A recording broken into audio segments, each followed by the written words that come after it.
আনাস রাদিয়াল্লাহু তাআলা আনহু হতে বর্ণিত।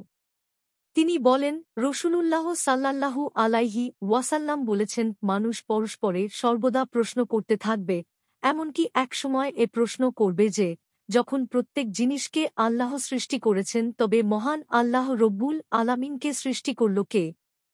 বুখারী ৭২৯৬, দ্রষ্টব্য হাদিস ২৬৬৫। আর মুসলিমের বর্ণনায় আছে, তিনি সাল্লাল্লাহু আলাইহি ওয়াসাল্লাম বলেন, আল্লাহ তাআলা বলেছেন, আপনার উম্মতেরা প্রশ্ন করতে থাকবে, এটা কি? আর এটা কিভাবে হল? পরিশেষে এ ধরনের প্রশ্ন করে বসবে যে, যদি সমস্ত মাখলুককে আল্লাহ সৃষ্টি করেন, তবে মহান আল্লাহ তাআলাকে সৃষ্টি করেছেন কে?